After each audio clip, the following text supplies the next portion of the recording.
अस्सलामुअलैकुम dear students, hopefully आप सब बिल्कुल ठीक होंगे। स्टूडेंट्स, आज का हमारा टॉपिक है बुलिमिया नर्वोसा, जो कि एक डिजीज़ है और ये बीमारी उन लड़कियों को इफेक्ट करती है जो कि बहुत ही ज़्यादा ओवर ईटिंग करती हैं, यानी कि ऐसी लड़कियां जो कि हर टाइम कुछ ना कुछ खाती रहती हैं, वो इस बीमारी का बहुत ही जल्द शिकार होती हैं। इसका सबसे पहला पॉइंट ये है कि it is a neurotic disorder in slightly older girls, यानी कि ऐसी लड़कियां जिनकी जो एज है वो 20 से ऊपर होती हैं, उन लड़कियों के अंदर ये एक ज़हनी बीमारी होती है।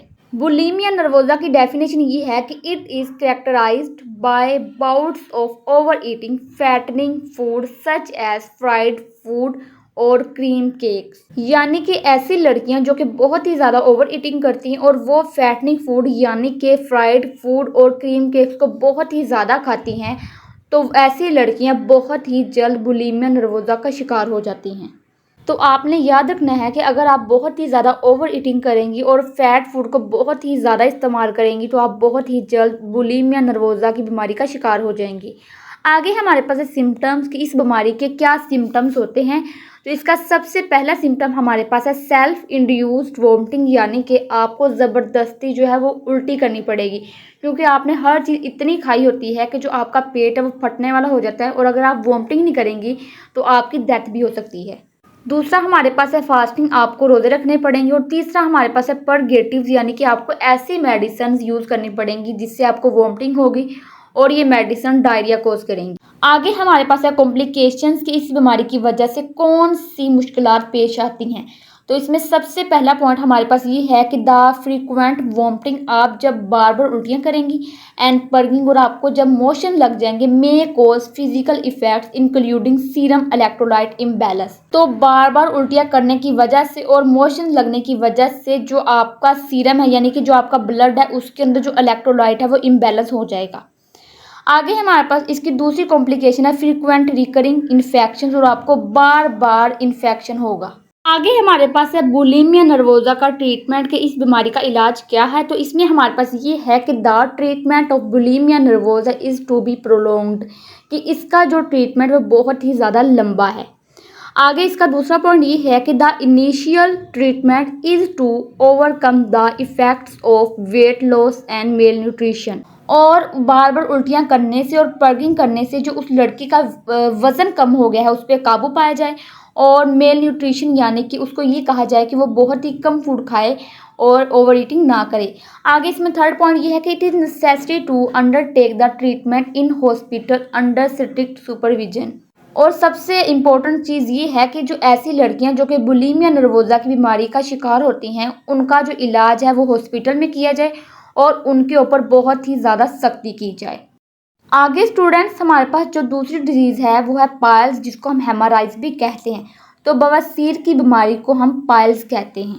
पाइल्स की डेफिनेशन ये है कि piles are masses of dilated and tortuous veins in the anorectal mucosa, यानी कि एनोरेक्टल म्यूकोजा के अंदर फैली हुई वेन्स के गुच्छे को हम पाइल्स कहते हैं। यानी कि जो पाइल्स है ये फैली हुई वेन्स का एक गुच्छा होता है, और जब ये वेन्स के जो गुच्छे हैं ये फट जाते हैं तो इनसे ब्लीडिंग स्टार्ट हो जाती है।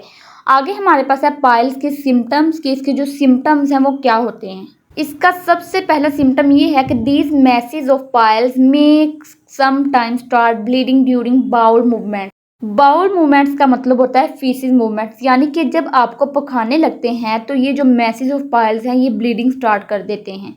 इसका अगला सिम्टम ये है कि सिचुएशन में increase when the patient suffers from constipation. तो अगर पाइल्स के पेशेंट को कॉन्स्टिपेशन यानी कि अगर उसको कब्ज़ की बीमारी होगी तो जो सिचुएशन है वो बहुत ही ज़्यादा बढ़ जाएगी। अगला सिम्टम ये है कि it becomes difficult to expel the faeces. तो उस पेशेंट के लिए जो फीसिस है, जो पखाना है, वो उसके लिए बाहर निकालना बहुत ही ज़्यादा मुश्किल हो जाएगा। आगे हमारे पास इसका लास्ट सिम्टम ये है कि this may cause other symptoms of ill health because of the physical distension of rectum. तो रेक्टम के बहुत ज़्यादा फैल जाने की वजह से और भी बहुत से सिम्टम्स जो हैं वो अक्कर हो सकते हैं।